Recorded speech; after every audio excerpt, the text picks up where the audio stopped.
Welcome to this episode of Athletic Training Chat. On this episode, we have David Zettler, who is an athletic trainer who is currently in medical school to become a doctor of osteopathy. And we got to work with David when he was at UW-L as a graduate assistant. And so he's got a unique story coming from an undergrad in athletic training with kind of the mindset of always going to medical school, but then coming to UW-L, getting a master's degree in human performance. So we really talk about what it's been like to go to medical school, how having the athletic training background has helped him, and then also what that ultimately will lead to and what he wants to do in his career and how he wants to practice. Really interesting discussion, a lot of fun to catch up with him. We hope that you enjoy it. Please check out this episode.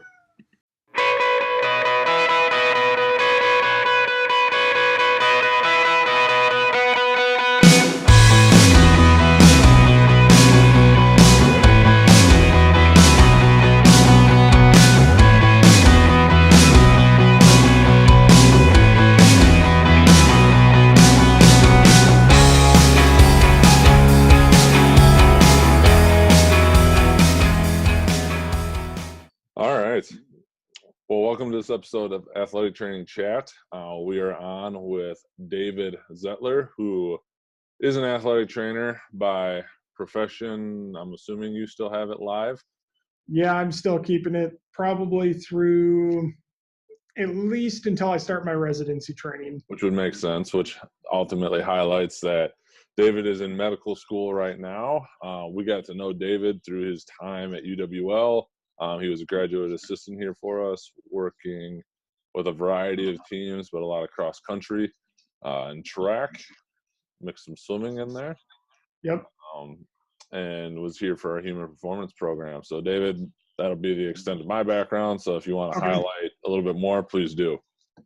Okay, so I did my undergrad in athletic training at University of Wisconsin-Stevens Point, one of La Crosse's rivals. So it was definitely interesting coming to La Crosse for my master's. I originally was planning to get into medical school right out of undergrad. Okay. That did not happen, which is not uncommon when you start to look at the average age of many of the medical school classes in the U.S. A lot of schools are right around that 23, 24 year old for your average student. So a lot of people either take a year off or do a master's like I did. So not getting in, kind of was looking at options, and obviously having the athletic training made sense to go to a graduate assistantship, not only to gain experience, but also get some research under my belt. And La Crosse had a great program, and I knew the athletics was good. So I was like, well, I'll get a good experience overall. So I was like, let's apply there. So that's where we got to know you and where all of this is going to come from. Did that. So was at La Crosse for 2 years, did the master's in human performance, did a master's thesis while I was there. Since I was working with cross country, that made it easy for the research project we did, looking at hormone levels and recovery in our cross country athletes. And then during my second year at La Crosse, I was reapplying to medical school. Ended up getting accepted to medical school would have been right around February, but did not find out that I was accepted pending a seat. So it was kind of you're in, but we don't know if we'll have a spot for you this year or if you'll be here the following year. So kind of a cruel joke, I feel like. Oh, it was like, hey, you came, you interviewed at the beginning of February, you found out middle of February you're accepted, but we don't know if you're going to start this year. Don't get too excited. Be happy, but not too happy. Yeah, so it ended up being, I remember it like it was yesterday. It was the 14th of May. We were hosting a track meet. Shocker. I was out at the shot put or discus area. My phone starts ringing and I'm like, okay, who's calling me? Like everybody that's important knows I'm working track. Right. looked at my phone, and it was a phone number from Kirksville, Missouri. And I'm like, I might want to answer this. And so I told the student I was with, I'm like, give me 2 seconds. I need to answer this phone call. And sure enough, it was the school calling to tell me that I had been accepted or had a seat for starting that year. And so I was like, okay, well, the next day happened to be graduation for my master's. Oh, with So the timing of it all. yeah, so the timing was just perfect, or it was perfect, but it was stressful at the same time. So I had basically like a month to find an apartment and move down to Kirksville from La Crosse. So that's when I started medical school. So I'm at AT Still University. It's the Kirksville College of Osteopathic Medicine. Nice. And so for people who don't know, there are two different physicians in the US that are fully licensed medical providers. So I'm in osteopathic school. There's also what we call allopathic school, or what would be an MD, which is what most people, I'm assuming, just think of as a physician. Most people, unless you're in healthcare, may not even realize there's two physicians. So I will have the credentials of DO when I'm done, so Doctor of Osteopathic Medicine. So that's where I'm at. So what drove you to go that route versus, to go DO versus MD, and even just highlighting some of the difference? Right. Because I've even had people ask me that same question, with our team physician being a DO, and actually a lot of it seems like physicians around here being DOs. Obviously, there doesn't seem to be any significant drop off between really good MDs and DOs that we've worked with, but what led you down that path? So my first exposure to DOs would have been actually as a child. My pediatricians were DOs. Okay. I didn't know what the difference was. I had no clue.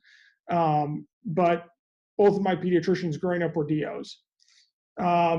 Fast forward to undergrad up at Stevens Point, one of our team physicians, actually our orthopedic surgeon, was a DO. So that was kind of my first experience working with a DO. He was a great guy, very personable. Worked with him quite a bit, event coverage and just patients in general that we had. Then coming to La Crosse, Dr.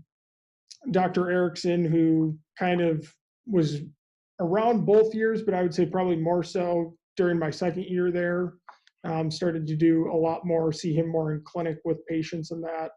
Him being a DO, kind of seeing how he worked with his patients and how the other DOs I've known interacted with their patients, it definitely kind of pushed me towards that end. And then the more I got into, the differences between MD and DO, and learning that the DOs learn the manual medicine. So they learn osteopathic manipulative medicine or treatment. So you'll either hear it as OMM or OMT. Was very intriguing to me, especially with the background in athletic training and wanting to go into sports medicine. I very much liked the manual therapy as an athletic trainer and used that quite often. So I figured that would be just a good extension of what I already knew. And the other thing that they push a lot to DO students is a more holistic approach to medicine, or that's what they like to call it. But it falls back on, what can we do before we start, say, medicine X, Y, or Z? Can I work with them on behavioral changes? Can I work with on diet changes? Is it, do I just need to get them up and exercising? Can I do some of that before I start pushing all these meds or, maybe a surgery that's not needed? And so that really hit home with the whole athletic training thing, because I feel like we try to strive for prevention of injuries in athletic training. Like that would be our ultimate goal, is to prevent Right. them. And so it's taking that to the level of their entire healthcare. And so that really kind of drove me towards the osteopathic medicine. And so it was one of those things. And then having worked with Dr. Erickson, I'm actually at the same school he went to, down in Missouri. So it was nice to know that, you know, he's doing what he wants to do, and it's a similar path that I kind of want to go down. So For sure. It was good to see that you could get there from, you know, this school, and know that that's going to be an option for me. So you have a unique skill set then, and you kind of referenced it in what you were saying and how you want to treat and wanting to go into sports medicine. Like, I say you could probably even go back a step further than that when you say the preventative side, when you said exercise, like with athletic training, sports performance, and not just like, I think when people hear sports performance, the connotation is lifting weights and maybe doing some sprinting, but knowing the program that you came out of and how it's taught, it can go so much deeper than that. Plus, combining up with this, like, how do you plan, or like, what would be your ideal setup to integrate, you know, the athletic training discipline, this human performance, conditioning realm, and your medical degree as you continue through that, obviously, here in the future? So I've thought about it a lot, and I think for it to work exactly how I'd want it to, I would definitely have to go and do private practice. Okay. Because what I would like to do, I don't think a hospital necessarily would be on board with. Not that bill insurance for everything. Correct. So ideally, and I'm still kind of torn between whether I go the primary care sports med route, which is what Dr. Erickson would be considered. So you go generally family medicine residency and a sports med fellowship. Yep. Or if I would go orthopedic surgery and then do a sports med fellowship. I always kind of said I was going to be an orthopedic surgeon once I decided, you know, medical school was where I wanted to go. But the more I've done with the manual medicine in OMT, the more I'm leaning towards primary care sports med. So that's kind of been a shift in thinking since coming to school. That's interesting. I just feel like we've seen a lot more articles, you know, like, you're not your MRI, and, you know, just because you have a disc herniation doesn't mean you have to go have back surgery, or, you know, our knee scopes actually fixing what they claim to be, or is, you know, I think there's been some where they've actually just done placebos. Like, they didn't fix anything. They just basically put you under and made a couple incisions, and that was it. Yeah, it's interesting that seems to be kind of coming out more and more. There was recently. No, and the back one you talk about, that's an interesting one, because I had just seen something on that recently, and it's like a large percentage of adults in America are walking around with a disc herniation that they don't even know they have. Oh, I can guarantee it. Yeah, it's not causing any problems, or if it is, it's not significant enough that they want to do anything for it. Right. And you know, that's like, okay. And I've seen, especially on the spine, that's where a lot of our opioids are being used, is back pain. And a lot of those patients have had 2-3 surgeries to try to fix the pain. And does it actually help? We don't know. And so that's part of where some of the shift has come from for me. But also wanting to work with my hands and seeing that there's a way to do that without doing surgery. Without tools in them. Exactly. And so ideally, I could see myself, it would be private practice. I would, not only would it be a physician's office and do sports medicine, but I would like to have a gym involved with it. Right. So whether that's for, you know, me having athletic trainers that I hire to do rehab with patients, but also potentially have people have the option to purchase like a gym membership through us. Yep. So I'm thinking, maybe different tiers of gym memberships where, say you get injured, you get, if you've got a certain package, you can get evaluated by, one of the athletic trainers, or maybe you're doing rehab and you just need that extra help getting back. You can get a couple sessions with one of the athletic trainers that works there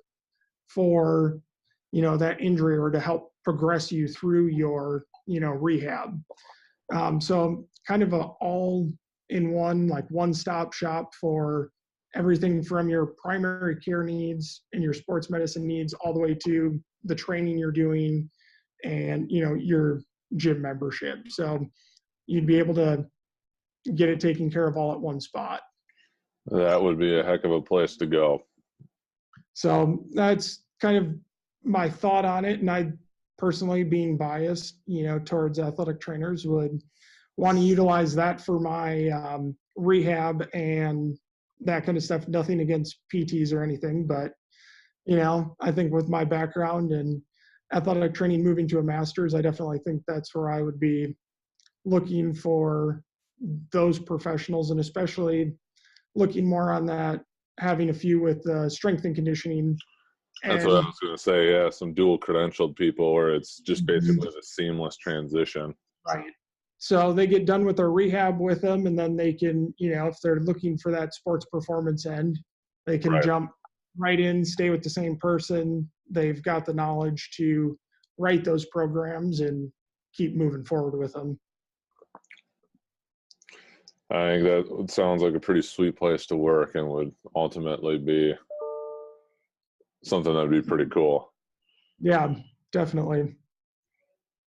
How do you think athletic training helped set your base to be helpful, not only in grad school, because you were busy here, you were clinical responsibilities, preceptor responsibilities, plus grad school, which I know is not simple with Dr. Wright.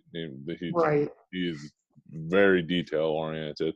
Plus you were doing research at the time, which anybody that's even touched it knows that can be just a black hole of doing a lot of things. How did coming up as an athletic trainer benefit you in that realm? So I think it starts with undergrad. I mean, you went through it, all of us as athletic trainers did, and with your time management. I mean, there's you're in undergrad, you're, classwork and balancing that with your clinical hours. So I think it started there with really helping me for medical school, especially. We've got, I think our average credit load for a semester is like 26 credits per semester. And so it, Now our semesters are a little bit longer than your, normal undergrad 16-week semester. Right. But we're pretty much, most days we're at least 8 to noon. We'll generally have 4 classes, 5 days a week. And then the afternoons are kind of variable. They'll give us an hour for lunch, and we have maybe a couple classes. Maybe we'll have labs we have in the afternoon. So they keep us busy in school. And so the time management was a big thing. The other thing that athletic training did is give me contact with patients. I have a lot of classmates in school that really haven't worked with actual patients in a clinical setting. They may have been a scribe in an emergency room, or worked as a CNA, but they weren't the person who was evaluating, treating, and doing all of that with a patient.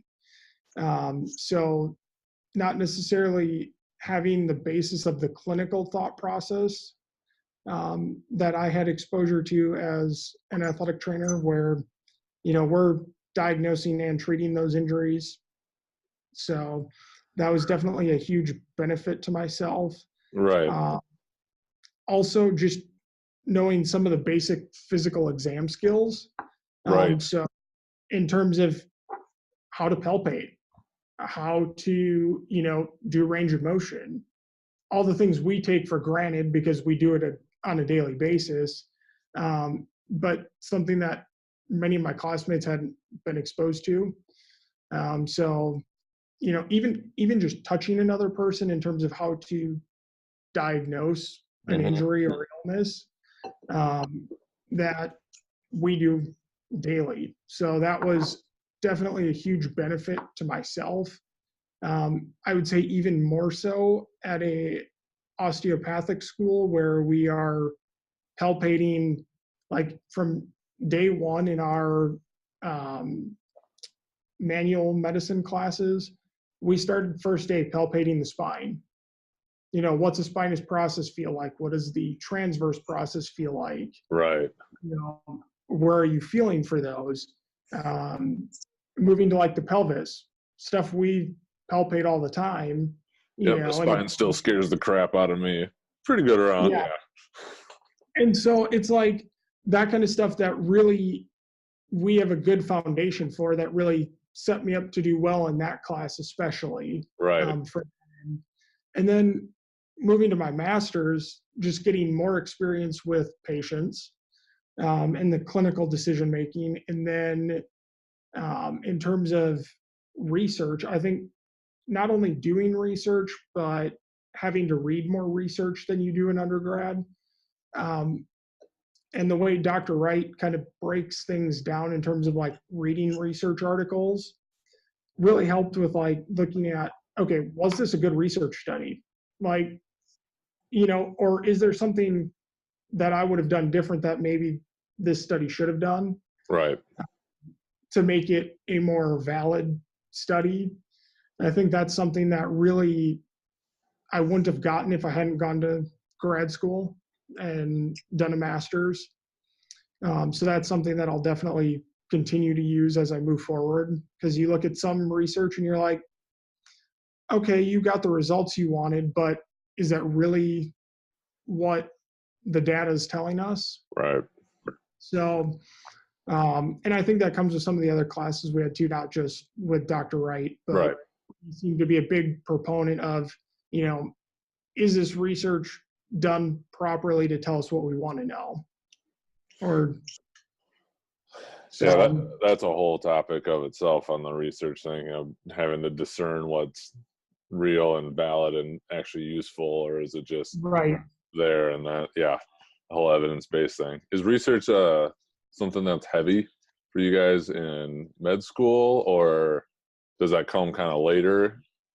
So we've got some opportunities to do research.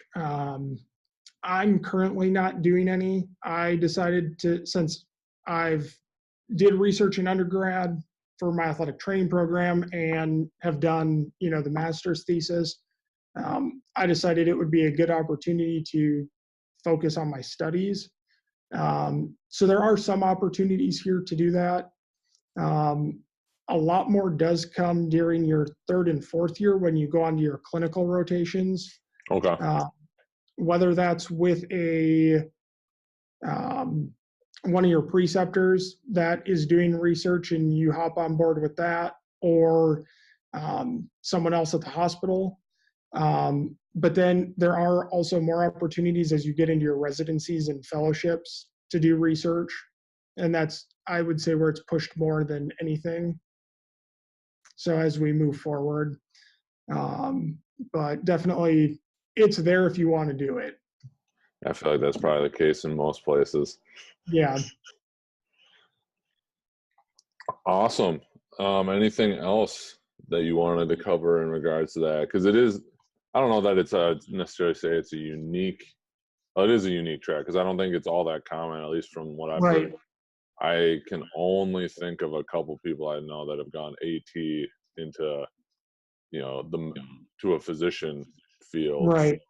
I guess maybe something before we get into the AT questions, if that's something that now, especially with the transition, right, what advice would you have for people that might be looking to do that route?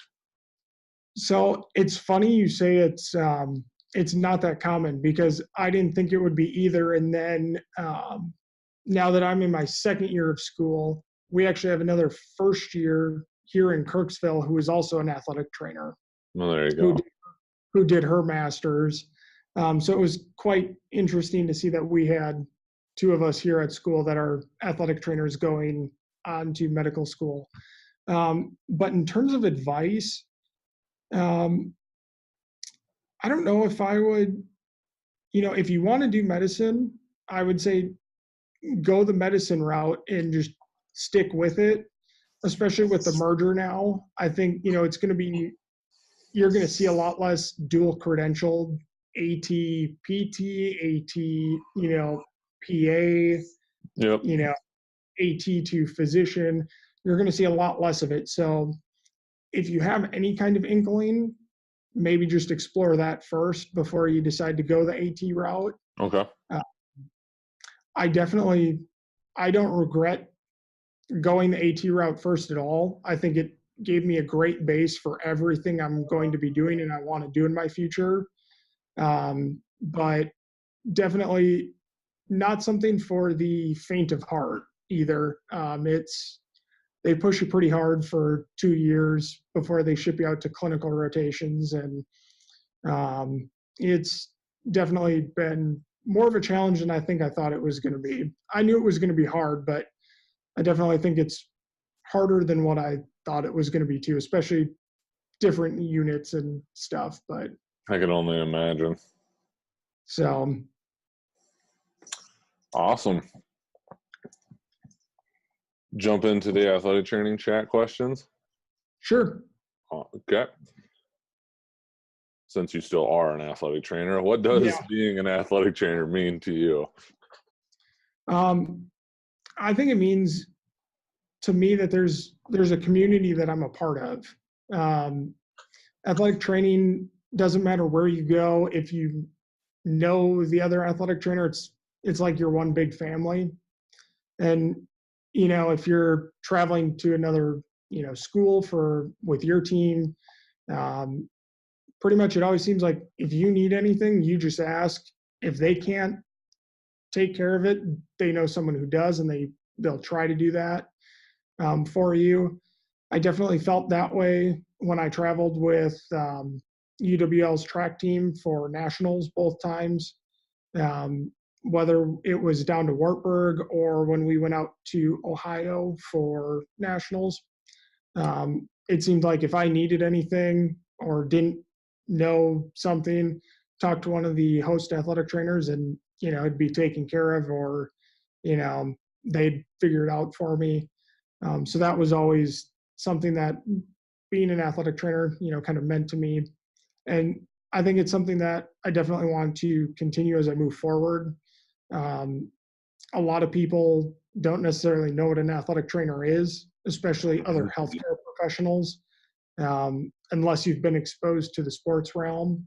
Many nurses, PAs, physicians don't really know what an athletic trainer is, right, or what they can and can't do. So since I'm part of that community, I want to continue helping that community to, push forward with who we are and what we can do, and, show people that we are healthcare professionals, that we're not just, someone who's training athletes. We're handing out bags of ice and taping ankles. Yeah, or, that Gatorade water bottle that everybody sees on Sunday afternoons. I refuse. I will not squirt it into somebody's mouth. I draw a firm line for me on that. Especially where we're at. That's hard line. Yep. I'll leave that up to people's personal. You can do what you want to do, but for me, that's a hard line. I agree with you there. I don't care what level you're at. Even at the pros, I think how to use a water bottle. So go back and forth, because I know some of them they've actually I feel like they just hire, and I saw this somewhere, hydration specialists, basically actual water boys. Right. Now, if that's what you're getting paid to do, be my guest. Go for it. Right. But I just come on now. There's a level of service, and then there's other stuff. But each their own. What advice would you give yourself as a young athletic trainer back at Stevens Point? I think one thing, and I think watching your first couple episodes, I think it's something that other people have hit on. Take every opportunity you get. Doesn't matter what it is, doesn't matter what sport it is. Take the opportunity that's presented to you. It's only going to make you a better athletic trainer. And try to learn from as many preceptors as you can. So that was one thing that I was glad they did a good job with us at Point is we had 2 high school rotations. Okay. So I was at 2 different high schools with 2 very different athletic trainers, got to see 2 very different styles outside of the collegiate setting. And I think that was a good thing to see, what the 2 different high schools had, because they were both very different size in high schools. One was Wittenberg-Burnhamwood, which is pretty small, less funding than the other one was, I'm going to draw a blank now, Mosinee. So 2 very different size high schools. And so it was interesting to get that different perspective from their athletic trainers on, what they had available to them and what you can, what we could do with people in terms of rehab or treatment. Right. So learning that, and then just the different preceptors we had while I was at Point at the university, they all were good at, they all had something that they were better at than the next. And so trying to find that thing that they were really good at and learn that from them. So whether that was taping or how they did a certain technique in terms of manual therapy, or, maybe they were really good at rehab. We had one athletic trainer who that was his thing. He loved rehab. And we, working with him, he was really big on prevention of injury. So we did a lot of, he worked with women's soccer. So we did a lot of preventative stuff with the women's soccer team to try to help with, ACL prevention. And so that was one thing that, really tried to learn from him when I was on rotation with him, was that rehab portion. For sure. You may have already answered the next question with that answer, but we'll ask it anyway. What has been the most influential resource you have found in your career? I would definitely, have to say preceptors. I got to come up with a new question. That's going to be everybody's answer, which is totally fine. Maybe I'll have to ask for favorite book. I definitely, and I would have to say though too, besides preceptors, I would say even, just the other clinicians I've worked with. So some of the physicians and stuff too, because they had a different look on things than say we did as athletic trainers. So it was always nice to, when you had the chance, pick their brain on an injury or, a specific situation, right, as to what they think is going on. Because a lot of times they're coming at it from a different perspective than we are. Mm-hmm. Which, good, bad, other. I think sometimes as the athletic trainer, we have the advantage of, we know the person on a daily basis. Yep. And so that'll be an adjustment period, I know for myself, going to the other end of it as a physician, not getting to see that person every day. Or only having 20 minutes with them. Right. And that goes back to part of the reason why I think I need to do private practice. Right. I don't think I want to be putting that time constraint on myself of, okay, you have 15 minutes to see this patient and do everything you need to do and, take care of them. It's like, I don't know if that's actually good medicine. Yeah. It's we do, down here at school, we do standardized patients to get us ready for we have different levels of boards we have to take. Yep. And during our second level of boards, we actually have to do a physical exam portion. So they call it the PE. Okay. And we see, I think it's 12 or 14 patients. They give us 14 minutes to see the patient, take a full history, and do the physical exam, and we get 9 minutes to write our SOAP note after the encounter. Even on some of the orthopedic type injury ones that we've had to do, that's a struggle to get a good history and eval in 14 minutes. Right. And it's like, that's really kind of led me to like, do I really want to work for someone who's not myself? No, I gotcha. So that would be one thing that I'm like, kind of steered me more maybe towards that private practice end. That makes sense. If you could change or eliminate one thing, it could be a modality, a common practice, mindset, whatever it may be, just set what it is for us. In the field of athletic training, what would it be? I think personally, the big thing would be that like quick fix. You know, we've always got that athlete who comes in and they just want that quick fix and then don't want to follow up for any other rehab or treatments. I mean, it's kind of like our society. People are very fast paced. They want it done now. And some of the injuries and stuff that we deal with, you just can't do that with.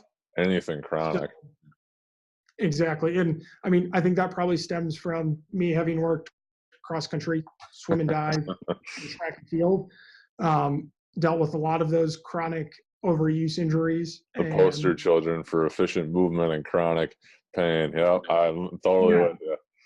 Exactly. And so it's something that, you know, it's learning, part of it too, stemming from what I've learned here in terms of the manual medicine. It's like, yeah, I can pop and crack your back and you might feel better for the next, 2 days. But what are we doing to prevent it from getting back to where it was? Right. How can I treat that end of it as well? It was actually interesting because I know you were the one who brought it up to me at one point. We had a few cross country girls with, I think it was knee pain. They were dealing with, some IT band issues. And you're like, have you looked at their glute strength? And I'm like, well, yeah, we're doing glute strengthening. But then you're like, have you looked at their firing pattern? And I'm like, no, tell me more. Yeah. And so, we went down the road of, okay, are they controlling their glutes? Yeah, they may be strong enough, but are they actually, activating them? Yeah, they're using them to run. Exactly. And so found out they weren't. And so we worked on it and lo and behold, their knee pain got better. Well, that's actually a topic we covered first semester. Okay. Was, what is the firing pattern for walking? That it should be glutes, hamstrings, then your, contralateral low back, and then your ipsilateral low back. Yeah. So we actually talked about that just this last semester, and it's like, I use that to actually treat some patients. Go figure. Go figure. So it's like, okay, this is a perfect extension of what, I've been doing all along. And it's like, that's not a fast fix. As light bulbs are flickering and illuminating. Mm-hmm. Yeah, I love that time. That's my favorite. Yeah. And so it was like, I've been doing this for a while, and it's like that was a slow process. I mean, we were probably 2 to 3 weeks before they really started to notice improvements, and they thought I was crazy because I'm sitting here making them try to just contract one glute at a time. Right.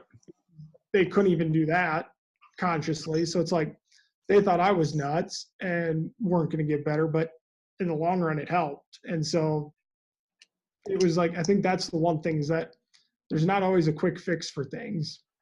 Yeah, some of my best success with especially distance runners is when they broke, whether it be a stress fracture or they ended up deciding to, like redshirt or however you want to define it, but they spent all that extra time because they couldn't run focusing on those things. And then all of a sudden when they came back, they never felt stronger. They felt like they could run better. Yep. just everything seemed to go. And I've had that discussion. That's just hard, especially in the college setting, because Right. max everybody out in 4 years. But even with football, I'd be like, man, it'd be great if we could just shut all these freshmen that don't come in physically prepared because they're just not ready Right. for it yet. Some are, but most aren't. Right. To actually like prepare them, because how much better of a 4 years could we get? If college became a 5-year Right. thing, you got to Right. burn a year. But couldn't agree more. I like that one. Where do you see the athletic training profession going in the next 5 to 10 years? Obviously, we got a big shift coming in the next Right. 3 years officially. But what do you think is going to happen? So the one big thing that I think I see happening, and I don't know if it'll be 5, I think it's probably closer to that 10-year range, is I think the insurance companies are really going to, look at the billing end. And I think we're finally going to get that on board. Yep. So we're able to bill for our services. I know if I'm eventually going to be hiring athletic trainers to work for me, that I would definitely like to be able to bill for what they're doing. Makes sense.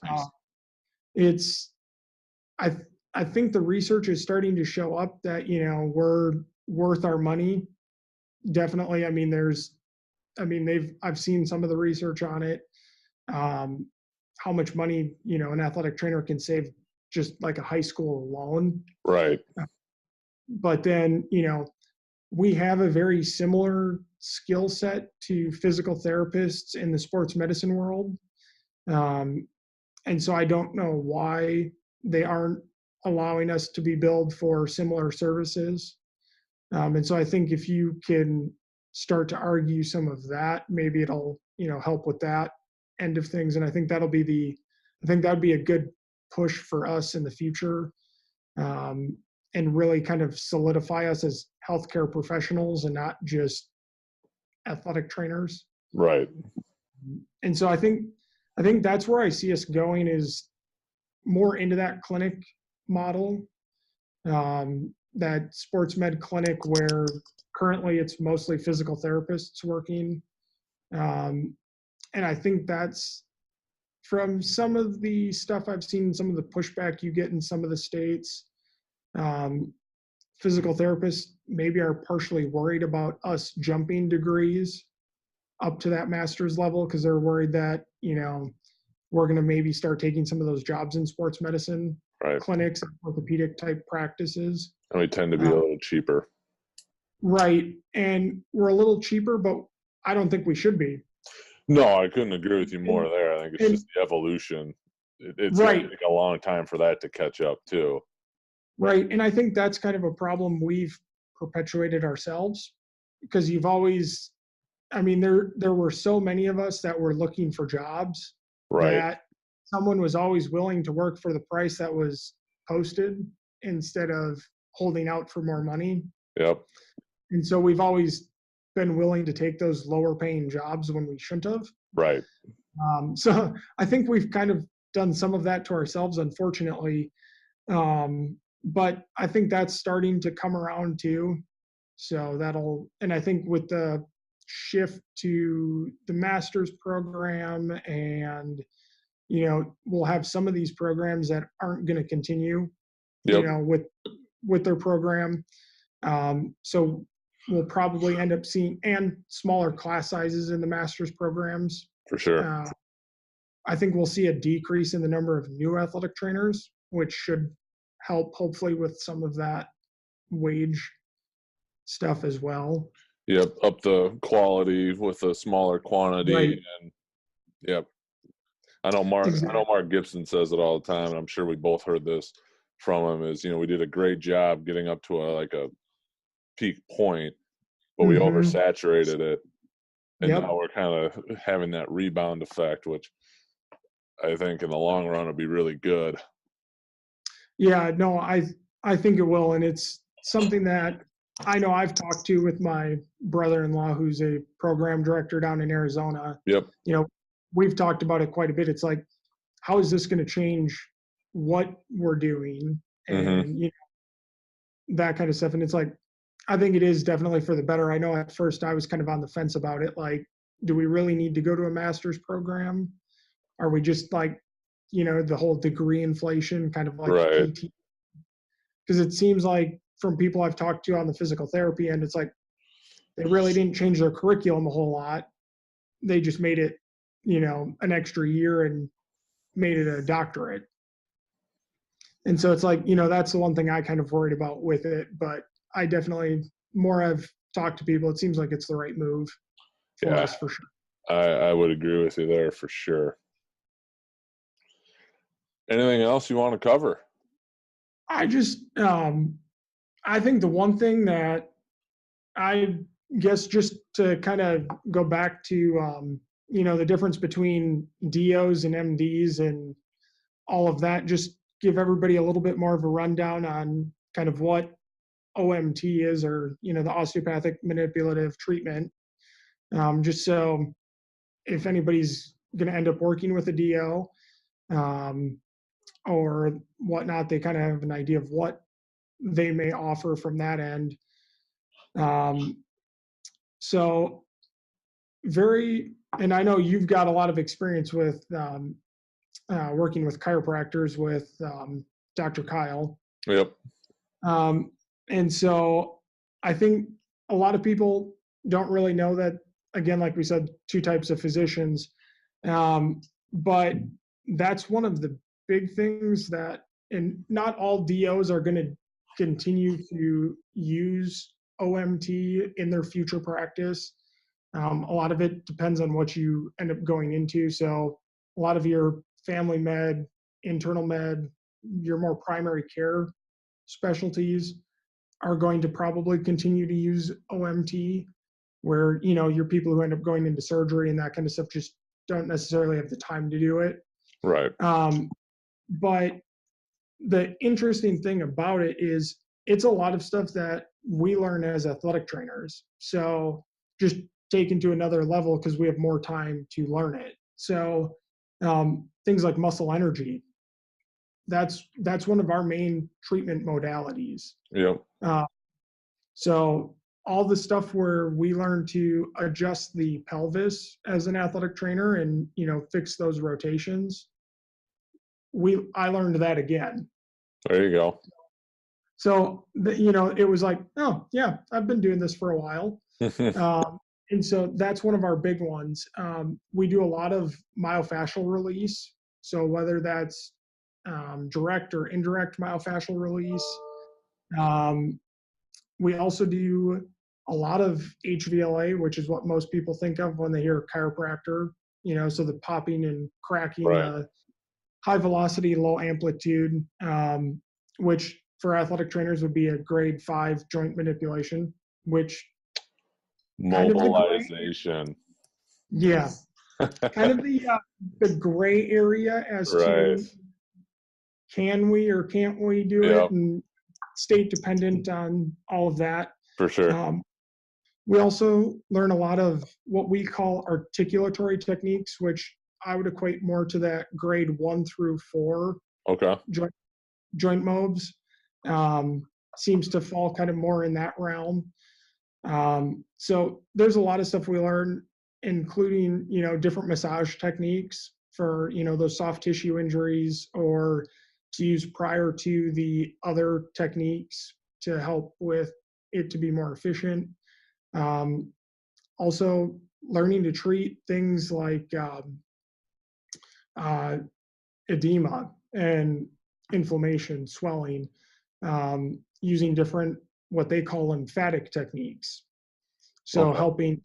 helping to increase circulation to that area and increase the lymphatic flow out of that area. So, we do some of that, if you think about it, with athletic training, in terms Yep. of, you've got an ankle sprain. It's, swollen like a balloon. And what do? We massage it. We try to get that edema out of their foot and ankle. So it's just taking that to another level of treating the entire body with it. For So sure. definitely something that, especially I think if you're dealing with a sports med osteopath, a lot of them are probably still going to be using it and Okay. treating patients with it. There's some good research out there on it, just like there is with chiropractic care, in terms of different things it can treat. So definitely something to keep in mind if your patient's not getting better, and you've got a physician you work with who does it. Maybe there's something they can do for them. Sounds good. I like it. So, if anybody wanted to reach out to you or follow you, be in touch with you, what would be the best way? they could The socials definitely, or otherwise? I was gonna say they definitely. I'm on Facebook. They can find me there. Otherwise, I can give you an email address if you want to post that with it. If you're comfortable with it. I'm good with that. I don't always check my email, so Facebook may be easier, but Is that the Gmail one? yeah, that's a Gmail one. I will link it up in case. So yeah, I usually get to my Facebook better than my email, so emails get Awesome. lost sometimes. Sounds good. Well, appreciate you being right. on the show. Yeah, no problem. Thanks for having me.